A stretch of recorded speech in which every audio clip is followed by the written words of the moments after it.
करेंगे। मैं चाहता हूं अब आप सब ध्यान दें।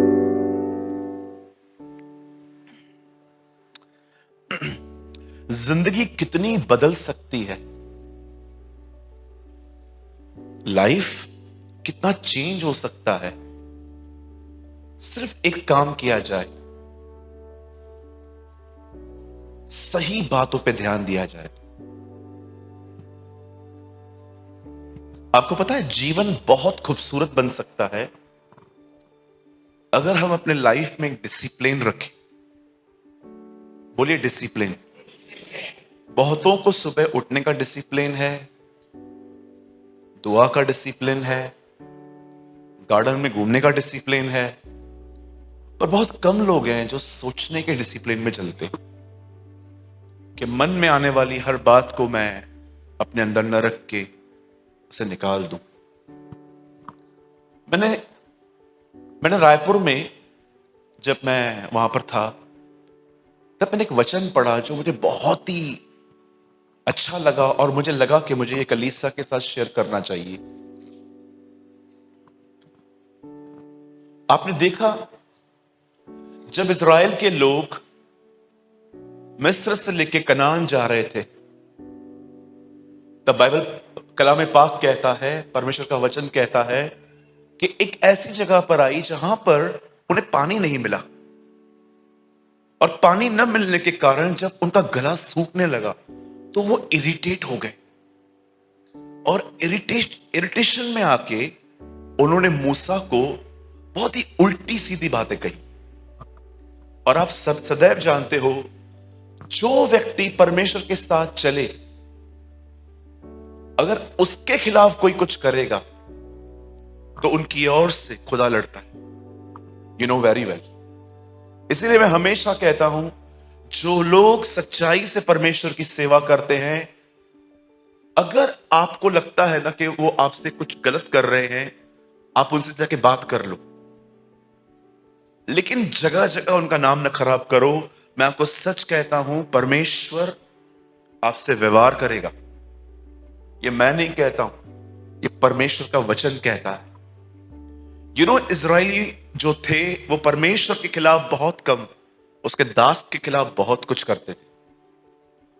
एक दिन जब वो मिस्र से लेके कनान जा रहे थे, एक ऐसी जगह आई जहां पर उन्हें पानी नहीं मिला, उनका गला सूखने लगा, और इरिटेशंस में आके, इरिटेट होके उन्होंने मूसा को कहा, बहुत ही उल्टी सीधी बातें कही। तब प्रभु ने उन्हें दंड देने के लिए, लिखा है, बहुत ही जहरीले सांपों को भेजा।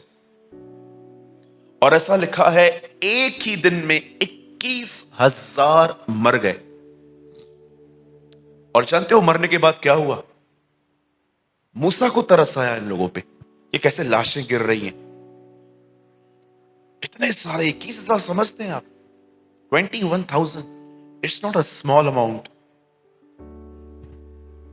यू नो, उसके बाद जब मूसा ने खुदावन से कहा कि प्रभु इन्हें ठीक कर, परमेश्वर इनको डायरेक्ट हील कर सकता था, लेकिन फिर भी परमेश्वर ने उन्हें एक बात कही, एक काम करो, एक लकड़ी लो, उस पर पीतल के सांप को चढ़ाओ, और जो कोई उसे देखेगा वो शिफा पाएगा, वो चंगा हो जाएगा। क्या आपने ये मिराकिल देखा? जब उन्होंने वहां ध्यान दिया, जहर ने काम करना बंद कर दिया। वाह, अमेजिंग। जैसे उन्होंने उस क्रूस को देखा, जो जहर ऑलरेडी बॉडी में था, उस जहर ने अपना जहर छोड़ दिया, वो एक नॉर्मल लिक्विड बन गया।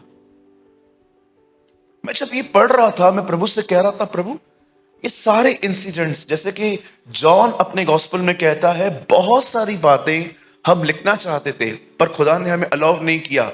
अगर हम वो एक एक बात लिखते तो एक ऐसी किताब बन जाती जो सारे संसार में नहीं समाती। तो सोचो, खुदा ने लाखों बातें अलाउ नहीं की, ये बातें परमेश्वर ने क्यों अलाउ की कि हम पढ़ें?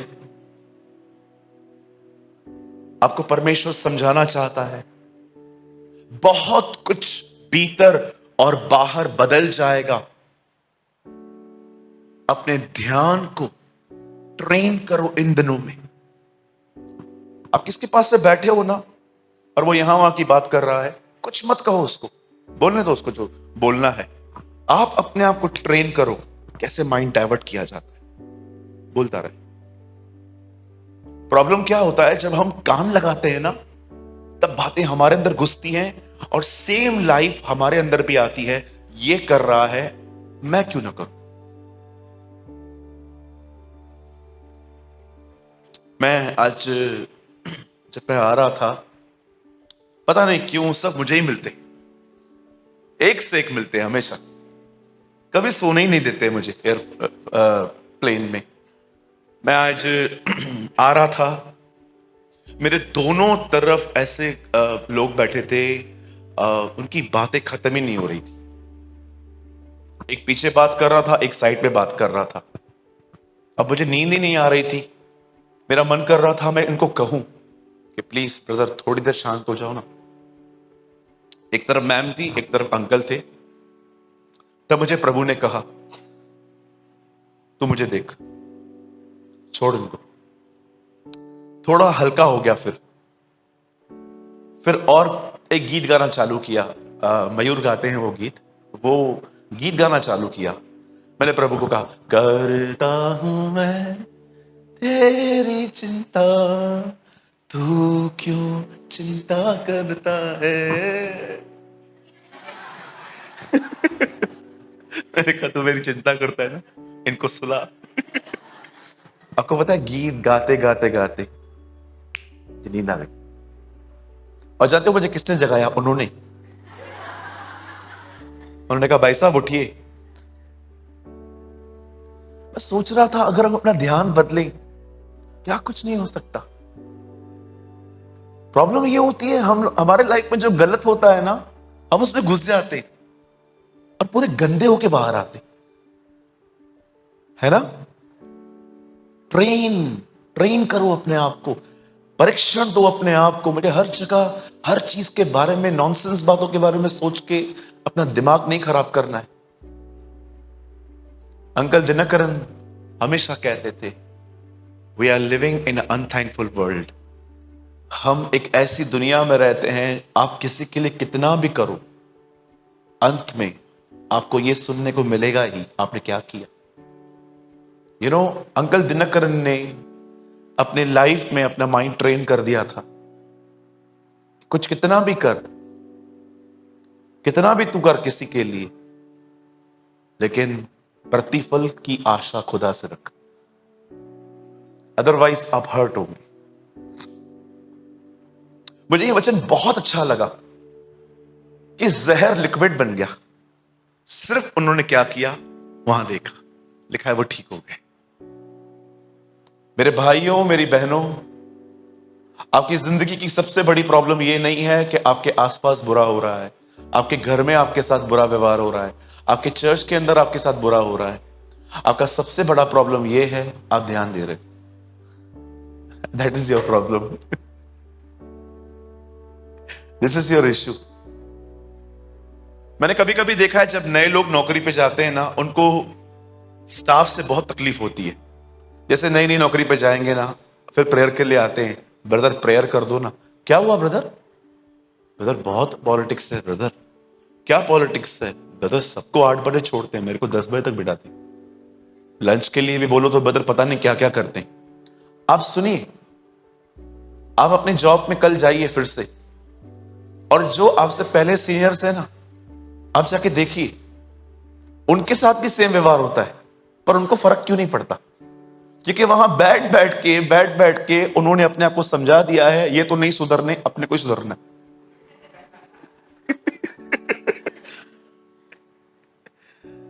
मैं जहां पर नौकरी करता था ना, मुलुंड में, मेरे बॉस बहुत ही प्यारे थे, गाली के सिवा बात ही नहीं करते थे।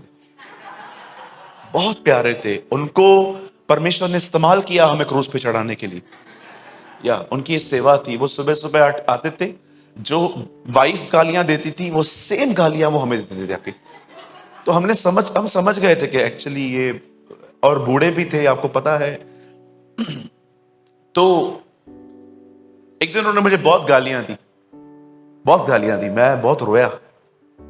घर से निकले थे हम, बच्चे थे, काम करते थे, तो बहुत रोया मैं वॉशरूम में जाके। मैंने कहा प्रभु, मैं उन दिनों में यीशु को नहीं मानता था, तो मैंने ऐसे ही बातों बातों में कह दिया, हे भगवान अगर तू है तो उसके टुकड़े टुकड़े कर। मैंने ऐसे बोल दिया, मैं इतना इरिटेट हो गया। मैंने उन दिनों में फोन नहीं होता था, बीएसएनएल की लाइंस होती थी। मैंने घर कॉल किया, मैंने कहा मुझे नौकरी नहीं करनी है ये।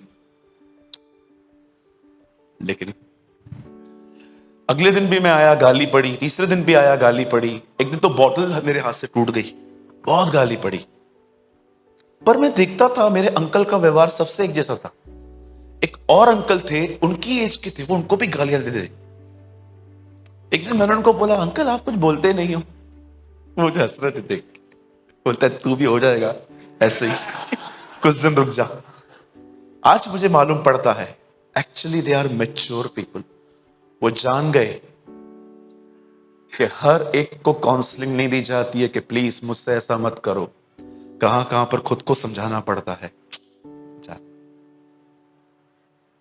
यू विल बी हैप्पी, आप खुश रहोगे, आप आनंदित रहोगे। बोलो प्रभु यीशु मसीह की। कुछ समझ पा रहे हैं आप लोग? हाँ ब्रदर, 2-3 चेहरे दिख रहे हैं। अभी और दिखाता हूं। इसीलिए बाइबल साफ कहती है, आओ हम अपने उस विश्वास के कर्ता और सिद्ध करने वाले यीशु की ओर ताकते रहें। कितने लोग हैं जो इस वचन को लेके दुआ करते हैं, खुदा मुझे ताकना नहीं, ताकते रहना सिखा, क्योंकि ताकता तो मैं रोज हूं, पर ताकते रहना मुझे नहीं आता। आनंदित तो मैं रहता हूं प्रभु, सदा आनंदित रहना नहीं आता मुझे। मैं दुआएं करता हूं, ये प्रेम तो मैं करता हूं प्रभु, पर मैंने पहला सा प्रेम छोड़ दिया। ट्रस्ट मी, मैंने रिसेंटली खुदा से ये दुआएं की। प्रभु आपने कहा आनंदित रहो, मैं तुमसे फिर कहता हूं आनंदित रहो। मैं आनंदित रहता हूं प्रभु, सदा आनंदित रहना मुझे नहीं आता। तू कहता है ताकते रहो, मुझे ताकना आता है, ताकते रहना नहीं आता है प्रभु। तूने कहा धन्यवादी बनो, मुझे धन्यवाद करने आता है, धन्यवादी बनने नहीं आता है प्रभु। जो स्टैंडर्ड तूने रखा है प्रभु, मैं वहां तक नहीं पहुंच पाता। क्या आप ये दुआएं करते हैं खुदा से? प्रभु ताकते रहना मुझे आता है, सुबह आधा घंटा, दोपहर में आधा घंटा, शाम को आधा घंटा, पर ये ताकते रहना क्या है प्रभु, ये तो सिखा। आनंद करने मुझे आता है। आप देखो, मैं प्रभु आपके भवन में डांस करता हूं, नहीं आती है फिर भी करता हूं। लेकिन ये आनंदित रहना, उपवासी रहना, धन्यवादी रहना, ये कंटिन्यूटी मुझे नहीं आती है खुदावन। मैं ओकेशनली वाला व्यक्ति हूं प्रभु। मैं प्रभु भोज के समय बिलीव करता हूं आप मेरे लिए मरे, लेकिन ये विवेक मुझ में सदा कायम नहीं रहता कि मैं हर समय इन बातों में सोचूं कि क्या मेरे लिए कीमत चुकाई गई है। That's a standard. ये एक स्टैंडर्ड है। जब आप बाइबल को पवित्र आत्मा से परिपूर्ण होकर पढ़ेंगे ना, आपको हर अध्याय में, हर समय अपने जीवन के लिए कुछ नया मिलता रहेगा। बोलो यीशु की जय। अच्छा होगा, मैं आपको इस वचन को शुरू करने से पहले, आज हमें मीटिंग थोड़ी जल्दी पूरी करनी पड़ेगी। आप जानते हैं मुंबई में एक हमारे माननीय सीएम का प्रोग्राम चल रहा है, बहुत ट्रैफिक है, और हम चाहते हैं आप भी थोड़ा जल्दी रवाना हो, हम भी हो जाएं, ताकि हम घर पे जल्दी से पहुंच पाएं और सुबह की बंदगी के लिए तैयार हो सके। आमीन।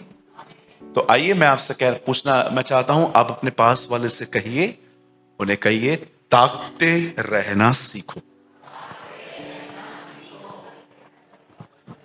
आमीन। अब कहिए प्रभु मुझे ताकते रहना सिखाएगा। आमीन, आमीन, आमीन। Come on, give a good clap for Jesus.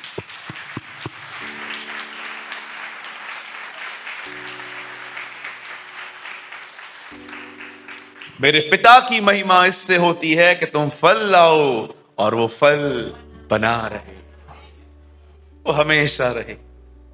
अपने फल 2 महीने ही रहते, 10 महीने काटे, है ना, होता है ना। मैं भी ऐसा हूं आपकी तरह, डोंट वरी। मैं आप नहीं बोल रहा हूं, मैं हम वर्ड यूज कर रहा हूं। चलिए हम स्टार्ट करते हैं। मैं चाहता हूं आप सब मेरे साथ ओपन करें the book of Romans, Romeo की किताब।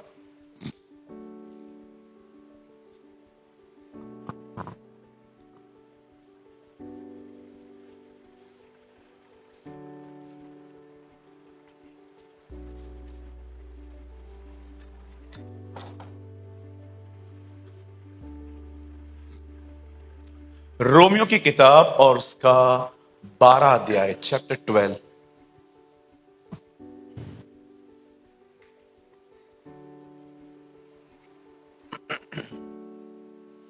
सुनिए, वचन को शुरू करने से पहले मैं आपको बताना चाहता हूं, आज का वचन सबके लिए है पर विशेष पुरानों के लिए है। मैंने डिसाइड किया है महीने में कम से कम एक सभा मुंबई में हम ऐसी रखेंगे अब, जो सिर्फ पुरानों के लिए हो। कभी कभी नए चेहरे देखकर मैं अपना माइंड डाइवर्ट कर देता हूं कि नहीं, मैं कुछ ऐसा प्रीच करूं जो सब समझ पाए, लेकिन मुझे नहीं लगता कि मेरी ये सोच सही है। मुझे लगता है कि हमें अपने परमेश्वर की अगुवाई में हमें अपनी सोच नहीं ले आनी चाहिए। तो मैंने डिसाइड किया कि मैं एटलीस्ट मंथ में एक सभा तो ऐसी लूं जिसमें मैं पुराने लोगों के लिए कुछ बात करूं, जिनको मैं इन दिनों में ठंडा देख रहा हूं। बोलिए ठंडा। अगर आप नहीं जानते हैं ठंडापन क्या होता है तो मैं आपको 1 मिनट में एक्सप्लेन कर देता हूं। अगर जीसस आपको एक्साइटेड नहीं करता, it means brother sister, you are a lukewarm. आप ठंडे पड़ चुके हैं। अगर आपको यीशु एक्साइटेड नहीं करता, अगर उसका उसका वचन आपको एक्साइटेड नहीं करता कि वाओ घर जाऊं, जल्दी दाल चावल खाऊं और उठाऊंगा किताब वचन पढ़ने के लिए, ओ मैं दुआ करके सोऊंगा, ओ मंडे आ रहा है मैं फास्टिंग करूंगा, अगर ये बातें आप में एक्साइटेड नहीं है लेकिन आपके ऊपर बर्डन सी बन गई हैं, फिर संडे कल नहीं जाओ, फिर कॉल करेंगे आए क्यों नहीं। That's not a Christianity please. इसलिए मैं आपसे कहता हूं, आज के वचन को बड़े ध्यान से सुने। ये विशेष पुरानों के लिए है, नए लोगों के लिए भी है। बहुत ही सिंपल वे से मैं आपको एक्सप्लेन करूंगा इससे, और आपकी बाइबल में टिक भी होगा क्योंकि मैंने इसको कई बार प्रचार किया है, लेकिन आज मैं कुछ अलग बताना चाहता हूं। मैं चाहता हूं आप सब मेरे साथ खोलें the book of Romans chapter 12, Romeo की किताब और उसका 12वां अध्याय, और मैं आपके लिए पढ़ रहा हूं वर्स 1। यहां पर पॉल लिखता है, इसलिए हे भाइयों, मैं तुमसे परमेश्वर की दया सिमरन दिलाकर विनती करता हूं कि अपने शरीरों को जीवित और पवित्र और परमेश्वर को भावता हुआ बलिदान करके चढ़ाओ। यह तुम्हारी आत्मिक सेवा है। आपसे विनती है, आप जब भी इस हॉल में आए अपना फोन साइलेंट पे करके आए प्लीज। शायद आपको न पता हो, लेकिन मैं आपको अपने मुंबई के हमारे उल्लासनगर के चर्च का एक रूल बताता हूं जो हमने लास्ट संडे को हमने बिल्ड किया अपने चर्च में। ऑनेस्टली स्पीकिंग, मैं रूल्स देने में बिलीव नहीं करता। मुझे लगता है जहां पवित्र आत्मा है वहां पर लोग खुद ही सीखते हैं सब कुछ। मुझे रूल्स देना बिल्कुल पसंद नहीं है कि नहीं ऐसा वैसा वैसा, लेकिन एक नियम बनाया मैंने उस दिन। अगर आप उल्लासनगर चर्च में आते हैं हमारे, तो हमने वहां पर प्रोजेक्टर लगाया है पीछे, आप देखते रहेंगे। पहले की सभाओं में एक राइट साइड एक प्रोजेक्टर होता था, सॉरी लेफ्ट साइड। उस प्रोजेक्टर पे हम वर्ड शो करते थे कि आज हम इस वचन पे बातचीत कर रहे हैं। अगर वचन ऑलरेडी वहां लगा हुआ है तो चर्च में मोबाइल क्यों खुल रहा है? It's simple. जिनके पास हार्ड कॉपी है मेरी तरह, वो खोल सकते हैं, जैसे आप में से बहुत लोग लेकर आए हैं, ये बच्ची लेकर आई है। लेकिन जिनके पास नहीं है तो वो उनको क्या करना चाहिए? प्रोजेक्टर पे पढ़ना चाहिए। इट मींस चर्च के अंदर मोबाइल खोलना ही नहीं चाहिए। क्या होता है मैं आपको बताना चाहता हूं। आजकल फोन में बहुत काम है, उसमें आपका फेसबुक है, व्हाट्सएप है, बैंकिंग है, शॉपिंग है, बहुत सारे नंबर्स हैं, आपके कॉन्टेक्ट नंबर हैं। तो बहुत बार हम समझ ही नहीं पाते हैं कि एक्चुअली हम फिजिकली यहां हैं, लेकिन हम मेंटली अपने पॉकेट में रखे हुए फोन से जुड़े हुए हैं। इसीलिए जिस आत्मा से वचन को लेना चाहिए, उस आत्मा से। अब देखो, अभी यहां पर आप बैठे हो और एक फोन आने वाला है 7:45 वचन चल रहा है, 7:45 हो गए, 8 में 10 कम, फोन क्यों नहीं आया यार? चल छोड़ यार, बाद में देखते हैं। लेकिन 5 मिनट के बाद देखो, जब 8 में 5 कम होंगे ना, आज पगार नहीं आया, कल घर वाले निकाल देंगे। आप देखो, इसीलिए लिखा है बाइबल के अंदर, साफ लिखा गया है, जब तुम अपने सारे मन से मुझे ढूंढोगे तब मैं तुम्हें मिलूंगा। सारे मन से ढूंढने का मतलब क्या होता है? आपके मन में कुछ भी नहीं, सिर्फ वो। कितने लोग चाहते हैं आने वाले दिनों में मुंबई में भी ऐसा किया जाए? तो उसके लिए प्रोजेक्टर लेके आना पड़ेगा इधर। चलो ठीक है, पंकज समझे। चलिए, मैं चाहता हूं हम 3 गिनेंगे और अपनी अपनी बाइबल में ये वचन जोर से पढ़ेंगे। 1 2 3।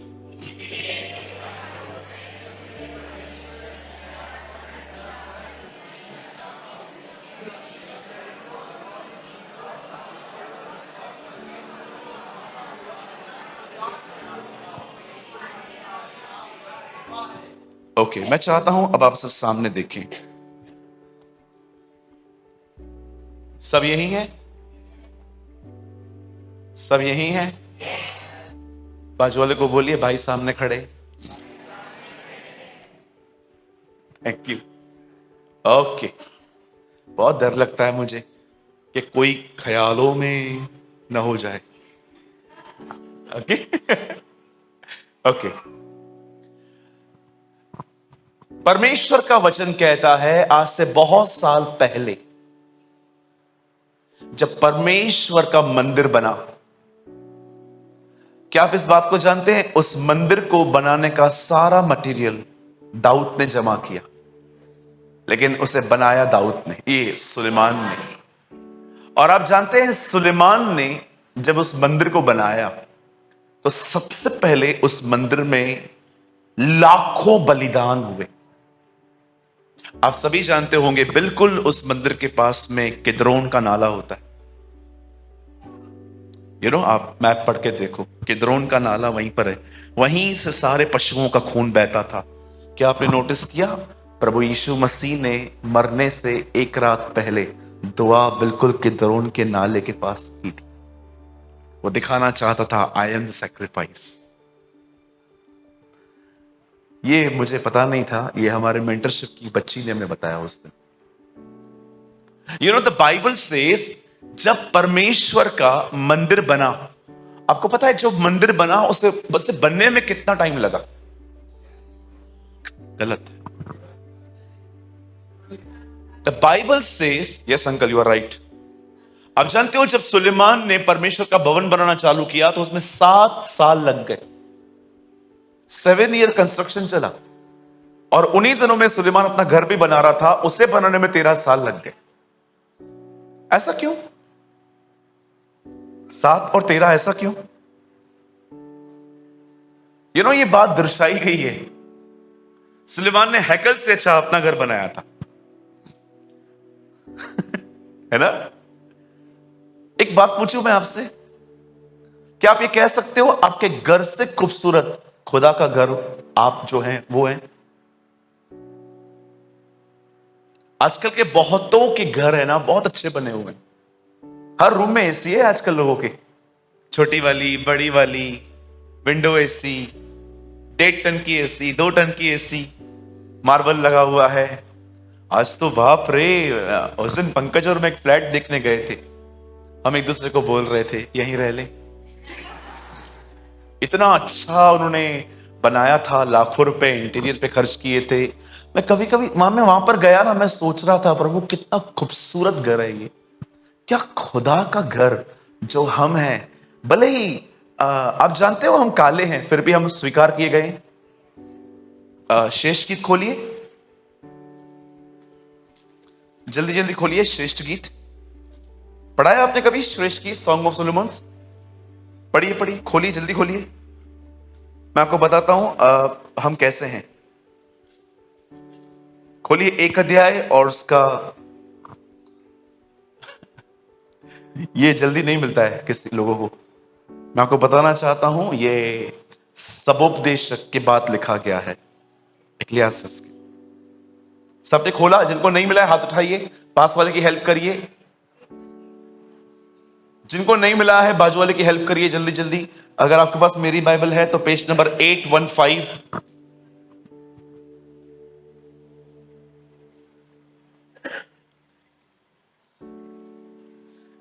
पढ़ूं? हे यरूशलेम की पुत्रियों, मैं काली तो हूं परंतु सुंदर हूं। कितने लोग ये बिलीव करते हैं ये हम हैं काले? मैं काला हूं लेकिन मैं सुंदर हूं। ऐसा कैसे? काले सुंदर होते हैं क्या? देखो सारे काले लोग बोल रहे हैं हाँ। मैं काली तो हूं पर मैं सुंदर हूं। याद रखिए, जब परमेश्वर ने आपको स्वीकारा है तो आपके रंग को देखकर नहीं स्वीकारा है। दुल्हन कहती है मैं ब्लैक हूं, मेरी स्किन जो है वो ब्लैक है, पर खुदा ने मुझे सुंदर बनाया है। आपको क्या लगता है परमेश्वर आपको क्यों स्वीकार करता है? आपकी शक्ल देख के? फिर मैं तो गया। हाँ, याद रखिए परमेश्वर आपको आपकी शक्ल देख के स्वीकार नहीं करता। पर मैं आपको एक चीज और बताना चाहता हूं, शायद आप माने न माने, आपको लगेगा मैं जुमला दे रहा हूं, मैं ऐसे आपको खुश कर रहा हूं। मैं आपको बताना चाहता हूं, हम सब उसकी नजर में बड़े खूबसूरत हैं। देखो यहां से कितना बड़ा आमीन आया, आप भी बोलो ये आमीन। आपको क्या लगता है जब आप आराधना करते हो आपका पेट हिलता है? आपको क्या लगता है खुदा आपको बोलता है ये देख मोटू? What do you think? ओ मेरी ये दुआ है हम भी खुदा की तरह बने। हम भी ये स्किन को देखना बंद करें, ये काला ये गोरा। बहुत सारे लोग शादी करते हैं ना और देखते ना, काली है, तू कौन सा गोरा है? हाँ, वो तो अंदर से काली है, तू तो अंदर वो तो बाहर से काली है, तू तो अंदर से भी काला है। एक दिन एक बहुत अच्छी बच्ची का रिश्ता आया था। मैं उम्मीद कर रहा था इसको कौन रिजेक्ट कर सकता है, क्योंकि मैं उस बहन को जानता हूं, वो बहुत अच्छी बहन है हमारी। तो लड़का सामने बैठा था, मैंने बोला देख ये कैसी है? काली है। मैंने कहा उठ उठ। क्या हुआ भैया? निकालो उसको बाहर, अंदर का काला। मुझे समझ में नहीं आता है कभी कभी कि हम कितना गंदे तरीके से एक्सेप्ट करते हैं चीजों को। कोई चीज इसलिए एक्सेप्ट करते हो क्योंकि वो अच्छी दिखती है। बोलो अपने बाजू वाले को, काले हैं तो क्या हुआ, दिल वाले हैं।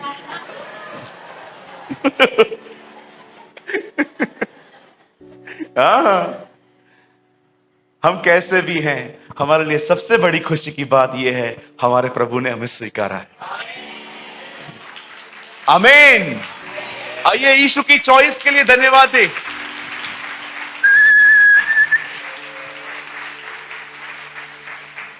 चलिए वापस आते हैं, निकलो स्किन से बाहर, चलो आत्मा में वापस।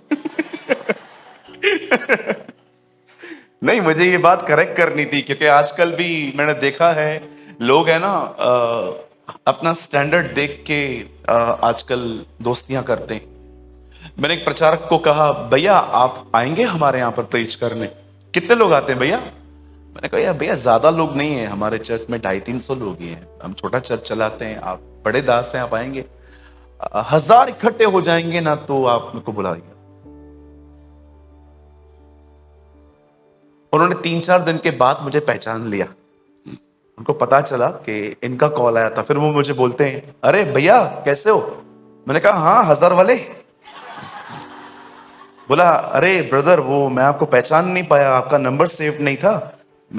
आप बोलो कभी आना है। मैंने कहा pastor, I really honour you, I really love you, पर अब मैं आपको नहीं बुलाना चाहता क्योंकि आपकी सोच मुझे पता चल गई। ट्रस्ट मी, स्टिल आज भी वो मुझे कॉल करते हैं। अब वो मुझे मीटिंग के लिए नहीं बोलते हैं, रिलेशनशिप मेंटेन करने की कोशिश करते हैं।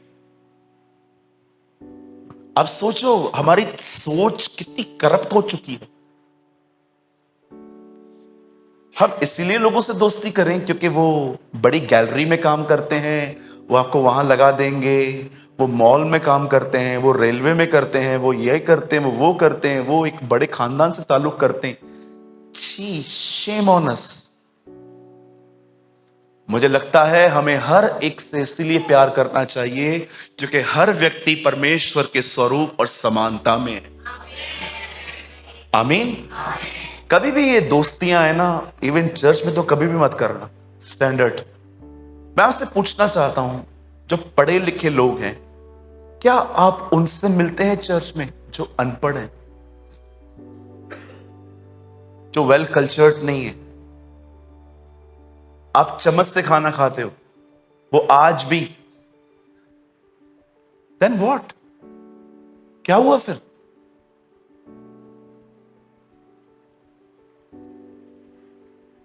कोई बड़ा व्यक्ति आया सूट बूट पहन के, ओ अंकल, और कोई दूसरा धोती पहन के आया, क्या हुआ? वो मेरी दुआ है प्रभु इनका न्याय करे। ऐसी सोच वालों का जो स्टैंडर्ड देखते हैं आज भी। आई वॉज इन रायपुर, एक बच्ची आई थी वहां पर, उस बच्ची को गैंग्रीन था। मैं जब उसको देखा ना, मेरा हार्ट टूट गया। उंगलियां सड़ गई थी बेचारी की, सिर्फ 16 ईयर्स की लड़की थी, कोई टच नहीं कर रहा था उस गरीब को। 16 ईयर की लड़की ग्राउंड पे बैठी हुई थी। लास्ट में मैं जब कार में जा रहा था, मैंने उसको देखा। मैंने अंकल से पूछा, अंकल कौन है ये? बोला बेटा मुझे पता नहीं। मैंने रोको गाड़ी। हम नीचे उतरे, ओ उसके जो पैर थे, अगर आप देखो ना, आप जब मैं उससे मिला, मुझे अपने आप पे शर्म आ रही थी। मैंने कहा प्रभु ये कैसे मिस हो गई? फिर मैंने उसका हाथ पकड़ा, मैंने उससे कहा चल अपन अंदर चलेंगे, बात करेंगे। मम्मी को भी लेकर आ, उसकी मां को भी लेकर आए। हमने चाय ली, हम आराम से बैठे, हमने दुआ करी। उस 16 साल की बच्ची ने, जानते हैं मुझे अंत में क्या कहा? बोला भैया मैं आपसे बहुत प्रेम करती हूं, रायपुर जल्दी आना फिर से। मैंने कहा सुन, मैं नेक्स्ट टाइम आऊंगा और मैं तुझसे प्रॉमिस करता हूं तू और मैं बैठ के खाना खाएंगे।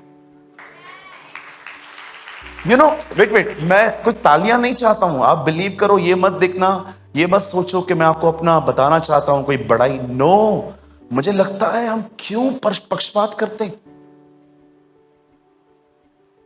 Y we partial?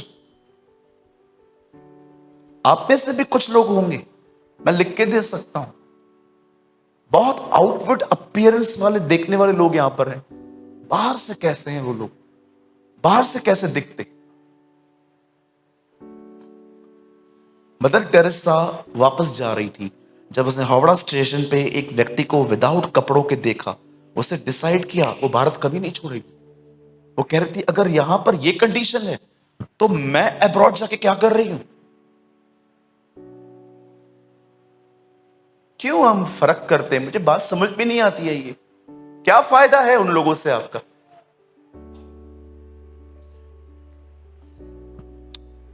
ये मेरे मैसेज में नहीं था, आइए मैं वापस लौट रहा हूं।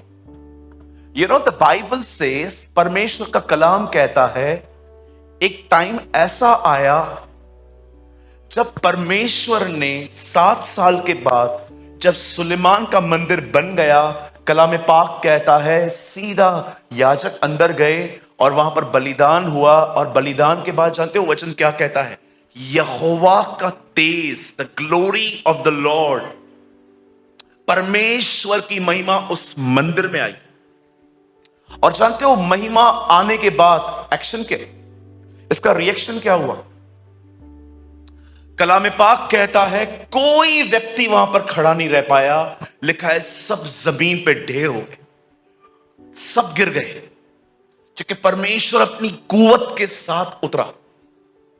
मैं सोच रहा था, खुदा आप उस मंदिर में आए, आज हम आपके मंदिर हैं, आज क्यों आप हम में हो? तो भी कई कई लोग सूखी हुई जिंदगी जी रहे हैं, ड्राई लाइफ जी रहे हैं, एक ऐसी जिंदगी जी रहे हैं जिसमें खुदा तू उनके साथ, उनके अंदर है, लेकिन वो कभी अपने आप को स्पेशल फील नहीं कर पाते कि आई एम द पर्सन, मैं वो व्यक्ति हूं जिसमें प्रभु चलता है। अब जानते हो रीजन क्या है? परमेश्वर उस मंदिर में क्यों प्रवेश कर चुका था? आपको पता है क्यों परमेश्वर इस मंदिर में वैसे नहीं रहता जैसे वो सुलेमान के मंदिर में गया था? क्या आपने यीशु जो स्वयं एक मंदिर था परमेश्वर का, आपने देखा परमेश्वर कैसे अपनी सामर्थ के साथ रहता था उसमें? क्या कभी यीशु की जिंदगी को देखकर आपको ख्याल नहीं आते कि प्रभु आप भी तो मेरी तरह थे, आपको भी एक मुंह, दो आंखें, दो हाथ, दो टांगे, बिल्कुल आप मेरी तरह थे, पर आपके अंदर परमेश्वर कितनी ताकत के साथ रहता था, परमेश्वर परमेश्वर में रहता था। प्रभु मेरे साथ ऐसा क्यों नहीं है? कहां पर लैक हूं प्रभु मैं? सुनिए, आप जानते हो इस मंदिर जिसमें सुलेमान के इस मंदिर में खुदा क्यों गुस्सा था? उसका कारण क्या था?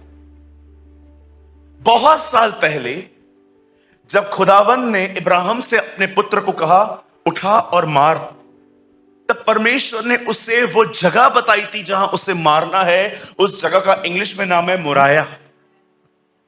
और आपको पता है जब परमेश्वर ने देखा कि यही वो स्पॉट है जहां पर इब्राहिम जिस सर्किल में खड़ा था ना, परमेश्वर ने जब इब्राहिम अपने बेटे को मार रहा था ना, खुदा के मन में जानते क्या आया? ये जगह अलग कर दो, इस जगह पे कोई कंस्ट्रक्शन नहीं होगा। आपको पता है जिस समय इब्राहिम जिस जगह पे खड़े थे ना, वो अपने बेटे को मारना ही चाहते थे, परमेश्वर ने वो जगह अलग कर दी हमेशा के लिए। आप देखिए, अगर ऐसा भी हो सकता था आगे आने वाले दिनों में जब इब्राहिम मर गए तो जितने भी लोग इब्राहिम के वंशज थे वो वहां पर कुछ बना सकते थे, जैसे आज भी लोग बना देते हैं। एक गुरु मर जाता है, वहां पर पता नहीं क्या क्या बन जाता है, लेकिन वहां पर परमेश्वर ने देखो वहां पर कुछ भी बनने नहीं दिया। बहुत सालों के बाद जब परमेश्वर ने ये डिसाइड किया, दाऊद को बहुत बुरा लगता था मैं पक्के मकानों में रहता हूं और प्रभु तंबुओं में रहता है। तब उसने प्रभु से कहा, प्रभु मैं नहीं चाहता कि आप टेंट में रहो, मैं चाहता हूं मैं आपके लिए एक भवन बनाऊं। तब परमेश्वर कहता है, सुन, तूने है ना कहां कहां पर अननेसेसरी भी लोगों को मारा है, जहां पर जरूरत भी नहीं थी। खुदा उससे कहता है, तेरे हाथों में खून लगा हुआ है, तू इस मंदिर को नहीं बनाएगा। तेरे जाने के बाद सुलेमान इस मंदिर को बनाएगा। और जानते हो जब दाऊद के जाने के बाद सुलेमान उस भवन को बनाता है, जानते हो परमेश्वर उसे प्रभु से बोलता है, तुझे पता है तुझे मंदिर बनाना कहां है? कहां प्रभु? उसी जगह जहां इब्राहिम ने बलिदान किया, मोराया। ब्रदर ये कहां लिखा है? आराम से घर जाके सेकंड इतिहास चैप्टर 3 पढ़ना, विस्तार से लिखा है वहां पर। अब मैं आपसे एक बात पूछना चाहता हूं, उस जगह पे ऐसा क्या था कि परमेश्वर ने कहा इसी जगह मंदिर बनेगा?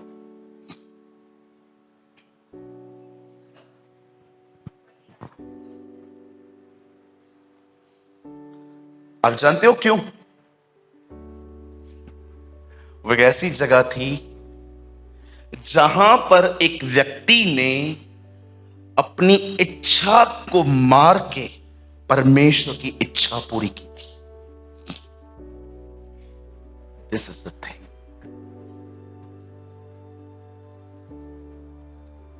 आज भी आप देखें बहुत सारे लोग चर्च अटेंड करने में नंबर 1 है, पर परमेश्वर की मर्जी पूरी करने में 0 है। कभी कभी ये मत देखो कि एक्चुअली सिर्फ वहां पर बलिदान हुआ, इब्राहिम गया बोला मैं मार रहा हूं। नो, इब्राहिम के अंदर का जीवन देखो उस समय क्या हुआ होगा। इब्राहिम उसको मार रहा था जिसके लिए उसने 25 साल इंतजार किया था। मैं आपसे पूछना चाहता हूं, कौन कर सकता है इस हॉल में ऐसा? आइए, मैं जो बहनें यहां पर बैठी हैं आपसे पूछना चाहता हूं, आप अपने बच्चे को मार सकते? आपके पास 3 हो ना तो भी नहीं मारोगे। उसके पास एक ही था, एक लौते को चढ़ाने लगा, कला में पाक कहता है। आपके पास 3 हो ना, 3, मैं बोलूंगा बहन 2 और भी बचेंगे, एक को दे दो। ऐसे कैसे दे दूं पागल पास्टर? मैं किसी भाई को बोल दूं अपने बेटे को मार, कोई कह भी देना हाँ तो मैं समझ जाऊंगा दिल नहीं है, तंग है इससे। हाँ ले बाबा ले, अभी ले।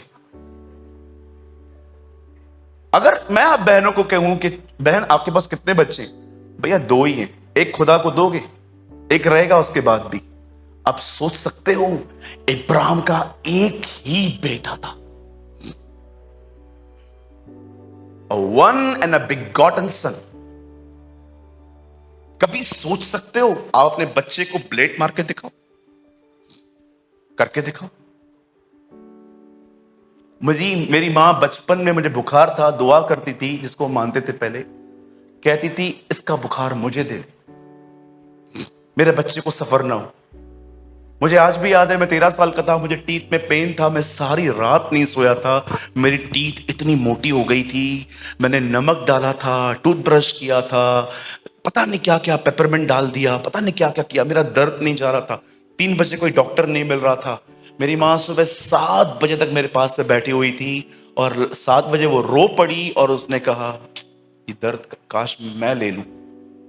मैं सोच रहा था प्रभु, हम बच्चों का दर्द नहीं देख सकते, इब्राहिम उसका गला काटने गया था। जब परमेश्वर ने देखा ना कि इस जगह पे ये काम हुआ है, तब परमेश्वर ने कहा मंदिर यहीं बनेगा, बलिदान पर। आप जानते हो आज परमेश्वर आपके साथ है, पर वो अपनी कुव्वत, अपनी ताकत के साथ आपके साथ क्यों नहीं है? क्योंकि आपने उसे स्वीकारा है, पर आप उसकी मर्जी पूरी नहीं करते। द थिंग इज दिस, मैं आपको कहूं आज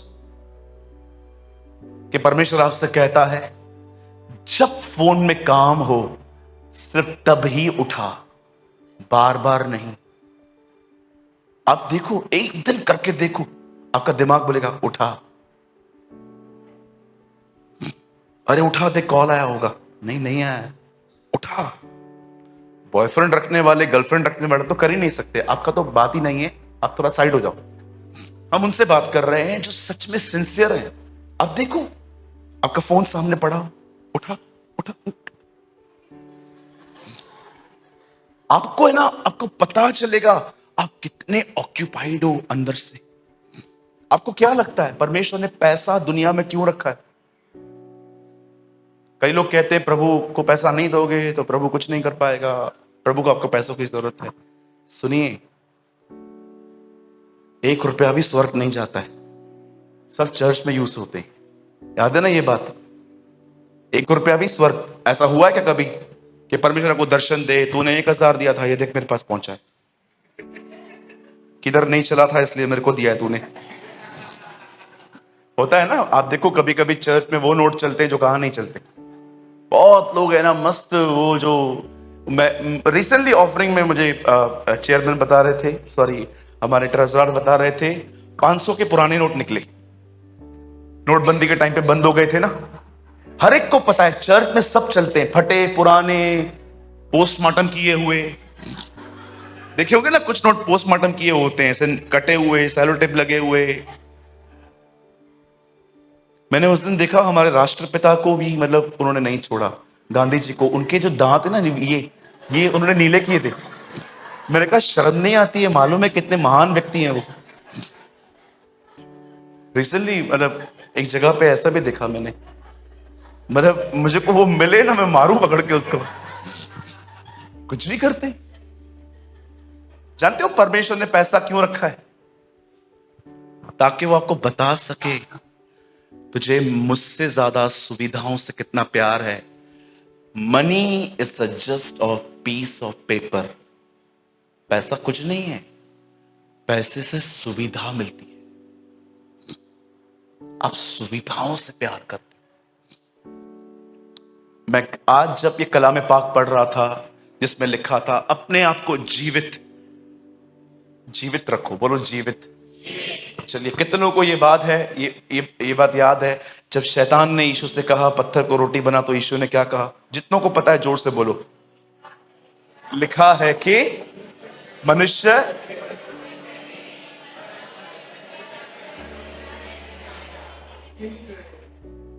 यहां क्या लिखा है? अपने आप को जीवित रखो। वहां क्या लिखा था?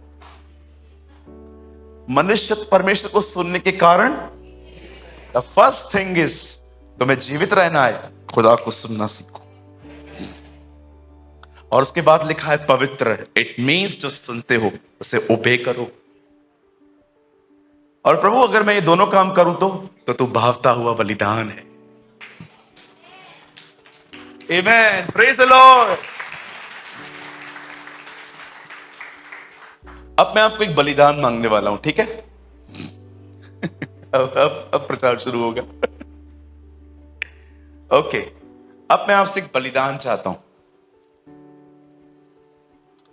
मुझे बताइए, जब मूसा की व्यवस्था में जब बलिदान काटा जाता था तो क्या करते थे? यहां पर कट देकर वो चीज वेदी पे फेंकते थे कि उसके पीसेस करते थे? ओके, तो आज आपका एक पीस चाहिए।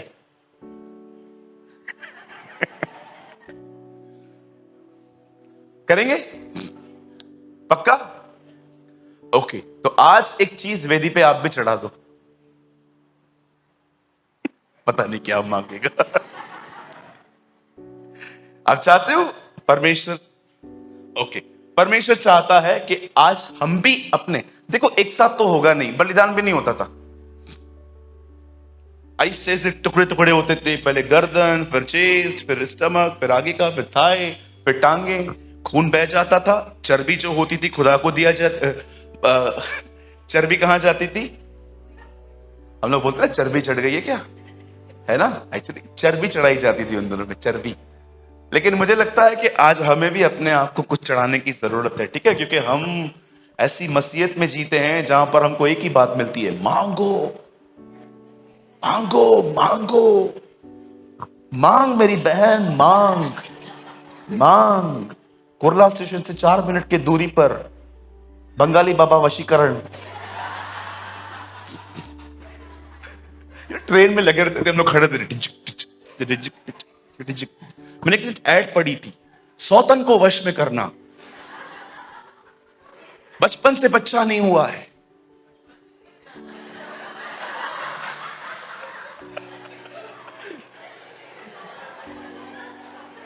बचपन बेबी नहीं होना, बच्चे का नहीं होना, सौतन का वशीकरण, सामने वाले को बर्बाद करना है। और भी कुछ लिखा रहता था, मुझे बहुत अच्छे से याद था। क्या लिखता था वो? Court case. कुर्ला स्टेशन के 4 मिनट की दूरी पे आओ, बंगाली बाबा वशीकरण। और जानते हो ऊपर से क्या लिखा था? मांगो मांगो मांगो।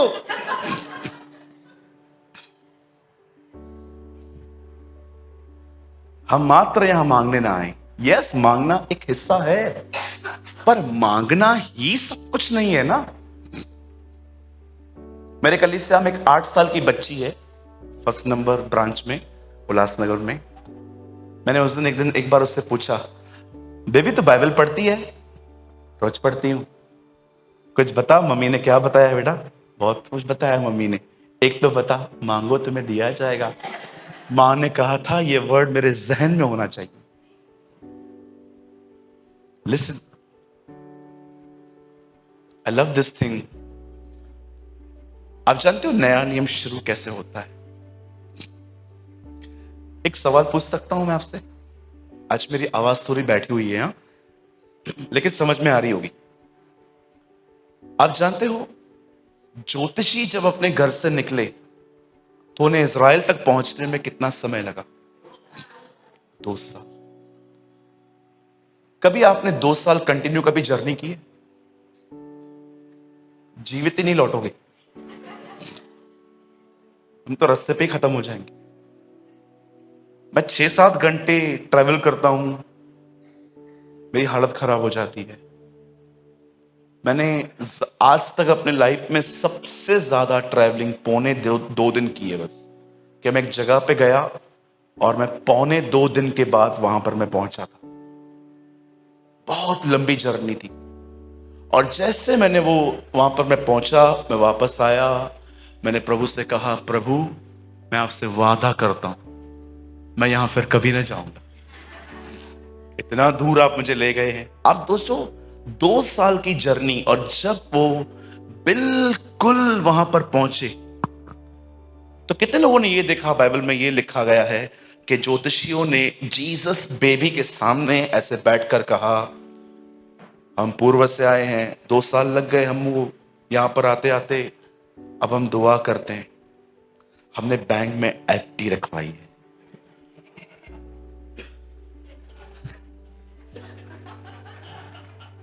हम दुआ करते हैं, हमने आते आते लॉटरी खरीदी थी। हम दुआ करते हैं, हमने राष्ट्रीय लॉटरी खरीदी थी।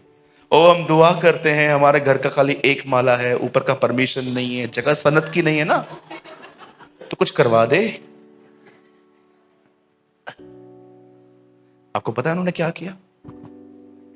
चीजें निकाली और उसके सामने रखी और लिखा है दंडवत करके। आपको पता है क्या लिखा है वहां पर? चले गए। This is how new testament begins. नया नियम ऐसे लोगों की शुरुआत में आता है जो उसे मांग नहीं रहे थे, जो उसे कुछ देने आए थे। एक सैक्रिफाइस जो मुझे लगता है परमेश्वर हम सबसे चाहता है, जिसके ऊपर वो अपने मंदिर को बनाएगा। करेंगे अब जो मैं कहूंगा? पक्का? बड़े ध्यान से सुनिए। प्रभु मेरा गवाह है, मैं आपका पास्टर हूं, और आपका पास्टर इस चीज को करने में पूरी कोशिश करता है। गिर सकता हूं मैं, लेकिन जहां तक मैं जानता हूं मैं पूरी कोशिश करता हूं। और बात वो ये है, कृपया लोगों के सामने उनकी तारीफ और उनके पीछे उनकी बुराई करना बंद कर दें। आप बड़े आशीषित होंगे। कृपया लोगों के सामने उन्हें उनकी तारीफ करना और पीठ के पीछे इन्हीं लोगों को नंगा करना कृपया बंद कर दें।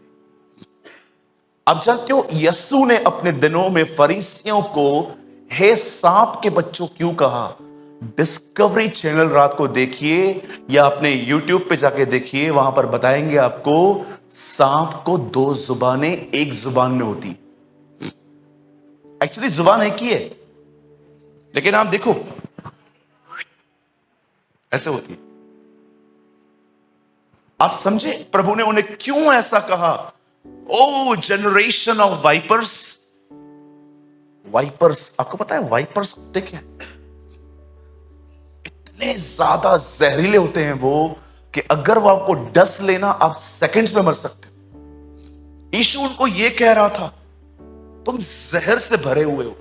आपको पता है जब आप किसी की भी बुराई उसके पीठ के पीछे, उसके व्यक्तिगत जीवन के लिए, किसी की बच्ची घर छोड़ के मां के पास रहने आई है उसके लिए, आप किसी के लिए भी जानते हो, आप कुछ बोलते हो ना जिसमें आपका कुछ लेन देन भी नहीं है, पर आपको आदत है लोगों के ऊपर कमेंट करने की। मैं आपको बताना चाहता हूं दैट टाइम आप पॉइजन इंपार्ट करते किस में? आप जानते हो ये पॉइजन करता क्या है? मैं आपको बताता हूं। भैया आप आगे आओ। यस ब्रदर आप भी आओ। आप एक यहां खड़े हो जाओ, थोड़ा यहां। आपका नाम? कुणाल। कुणाल और शुभम, ठीक है? ये एक्चुअली सच्ची में ये हमारे कलीसिया में आते दोनों, ठीक है? अब देखो क्या हुआ। शुभम ने मुझे कहा शाम को 6 बजे, भैया आपके साथ मुझे कहां जाना है, मुझे आपको लेके जाना है, ठीक है? मैंने बोला ओके, तो फिर क्या करना है? भैया बस आप मेरी बिल्डिंग के नीचे आ जाओ गाड़ी लेके, मुझे मिस कॉल दो, मैं नीचे उतरता हूं। मैं बिल्कुल टाइम का यूनिक हूं, पंक्चुअल हूं। मैं 6 बजे आया, मैंने शुभम को कॉल किया। शुभम ने कहा बस भैया मैं 5 मिनट में उतर रहा हूं, मैं वॉशरूम जा रहा हूं। ठीक है, 6:15 हो गए, ये नहीं आया अब तक। 6:20 को मैंने कॉल किया, शुभम यार आ यार, खड़ा हूं मैं नीचे। भैया सॉरी यार, वो एक्चुअली क्या है, मेरे घर की चाबी नहीं मिल रही है, रुको। 6:30 बज गए, 6:40 हो गए, 6:45 ये बंदा आया। 6:45 के तक मेरे अंदर पूरा कचरा, इमेच्योर व्यक्ति है, अकल नहीं है, दिमाग नहीं है, पास्टर के साथ ऐसा करता है। अब जानते हैं, इन्होंने कुछ भी जानबूझ के नहीं किया, लेकिन मैं थोड़ा डिफरेंट हूं। अब देखो, कुणाल सॉरी शुभम और मेरे बीच में जैसे ये नीचे आया, मैं इसको देख रहा था और ये आराम से टॉम एंड जेरी की तरह और आके बैठ गया। चले, टाइम दिख रहा है तुझे? हाँ। और मैं क्या देख रहा हूं कि एक्चुअली इसके अंदर थॉट जनरेट ही नहीं हुआ, ये कि यार वो पास्टर है, मैं उसको खड़ा कैसे कर रहा हूं। कभी कभी आपको लगता है ये मूर्ख है, मूर्ख नहीं है एक्चुअली, वो किसी किसी के अंदर थॉट जनरेट ही नहीं होता है। प्रॉब्लम ये होती है बस, यार इसको थॉट क्यों नहीं आया। तब मुझे समझ में आ गया कि एक्चुअली, अब गलत मत समझना, तब मैंने वहां से समझा कि एक्चुअली विजडम की कमी है। मूर्ख नहीं है, पागल नहीं है, विजडम की कमी मतलब इससे है ना थॉट जनरेट नहीं होते। अब जानते हो हुआ क्या, अब थोड़ा मैंने इनके लिए थोड़ी मेरे अंदर कड़वाहट आ गई, यार कैसा व्यक्ति है। और अब देखो, इन दोनों की अच्छी है, लेकिन अब मैं इनके साथ खड़े रह के शुभम को जानता है।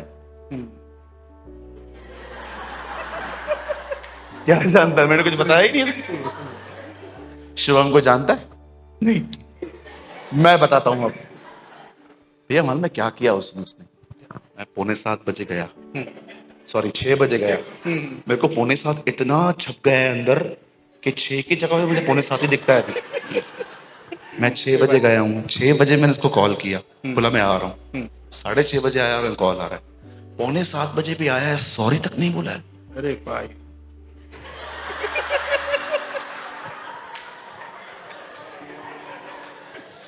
आराम से आया, टॉम एंड जेरी की तरह खा पी के, इधर दाल लगी हुई थी। झूठे लोग आते हैं यार कलीसिया में, यार देखो ना।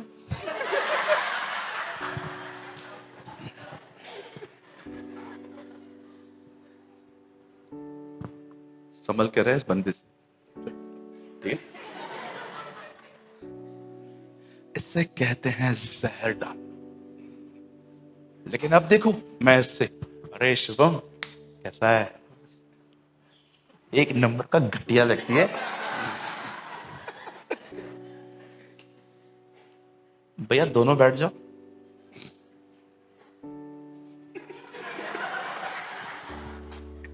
ये बहुत वेल ट्रेन्ड है, किसका बेटा ये,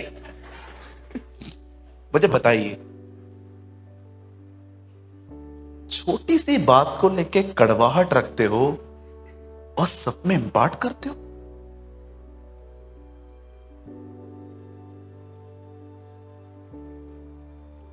सोचो मैंने कितना यहां पर दबा के रखा हो।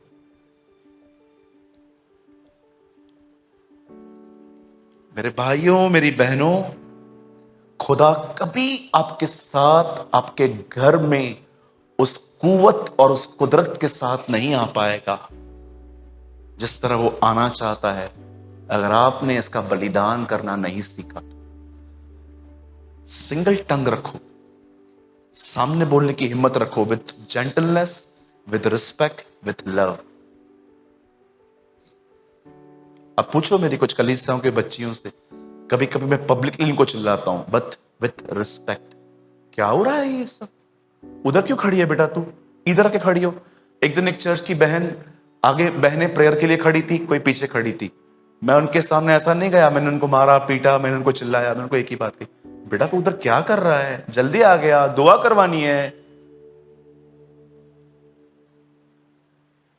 Try to understand.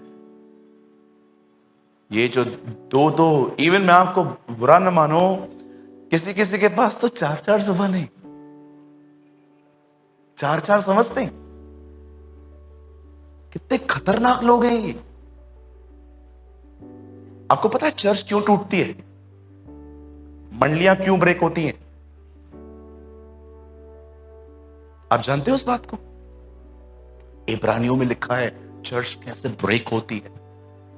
ध्यान दो, कोई कड़वी जड़ फूट न निकले जिससे बहुत अशुद्ध ठहरे। इब्रानियों का लेखक लिखता है, बोलता है वो लोग चर्च तोड़ते हैं जो बिटर हैं और बिटरनेस इंपार्ट करते। राइट? और मैं आपको एक बात कहूं, अगर आपने इस कलीसिया के अंदर कड़वाहट नहीं छोड़ी, एक दिन आपको ये चर्च छोड़नी पड़ेगी। क्योंकि हम ऐसी बातें तो हर महीने करते हैं। चुभेगा वचन आपको, वो वचन चुभेगा आपको कि यार ये तो मेरे लिए है। मैंने क्या कहा था उस दिन भी, मैं आज भी कहता हूं, मैं चाहता हूं हम कुछ हफ्ते कंटिन्यू टीचिंग्स दें। आज भी टीचिंग थी एक्चुअली। आप चाहते हो आने वाले दिनों में हम और टीचिंग्स दें, है ना? सिर्फ हिप हिप हुर्रे में क्या होगा? काम हो गए, धन्यवाद यीशु, चल चल चल चल चल। अब कुछ समझें कि हमें जीवन कैसे जीना चाहिए। इवन आप अपने ऑफिस के अंदर भी पॉलिटिक्स देखो ना, कोई आके कहे ना क्या करती है आपको, समझो 2 आप लड़कियां काम कर रही हो, तीसरी एक है थोड़ी यहां करती रहती है, वो भी आके कहती है ना छोड़ दो। लेकिन वो कहती है मेले सुर मेरा तुम्हारा, अब सुर बने हमारा। इट मींस वो कह रही है ये गंदी है, ये बेकार है, ये है, और आप भी कहते हो बिल्कुल सही है। No no, don't do this. मैं आपको फिर से कहता हूं, यहां देखिए, जिसका चाल चलन यहोवा को भाए, यहोवा उसके दुश्मनों से भी उसका मेल करवा देता है। आमेन। बोलो यीशु मसीह की। अपने चाल चलन को खुदा के सामने रखो। एक दिन आप भी दाऊद की तरह कहोगे, खुदा ने, यहोवा ने, हमारे महान परमेश्वर ने मेरे शत्रुओं के सामने मेरी मेज बिछाई है। आमेन। परमेश्वर आपके अपोजिट्स जो लोग हैं ना, उन सबसे मेल मिलाप करवाएगा आपका। वो खुद आपको आके कहेंगे क्षमा करिए। आप जानते हो इसहाक को ये बोलने कौन आया था, कृपया हमें नाश मत करना? उसके दुश्मन। Read it. उसके दुश्मन आके कहते हैं, देख हम देखते हैं यहोवा तेरे साथ है, इतने सारे कुएं तूने कूदे, हमें तो तेल नहीं मिलता, तुझे मिल जाता है, हमने देखा है, निश्चय प्रभु तेरे साथ है। अब आजा तू और मैं एक वाचा बांधें, और उस वाचा में जानते हो लिखा क्या गया? तू हमें नाश नहीं करेगा। क्या खुदा ने उसको दुश्मनों के सामने बना दिया। हम किसी को मारना नहीं चाहते, लेकिन हम किसी से दुश्मनी भी नहीं करना चाहते। आमेन। कितने लोगों ने कुछ समझा आज? प्रभु उसके भवन में क्यों आया? क्योंकि वो जगह बलिदान हुई थी। उस जगह पे किसी ने अपनी मर्जी न पूरी करके परमेश्वर की मर्जी पूरी की थी, और इसमें उसको दर्द हुआ था। परमेश्वर ने डिसाइड किया यहां मंदिर बनेगा।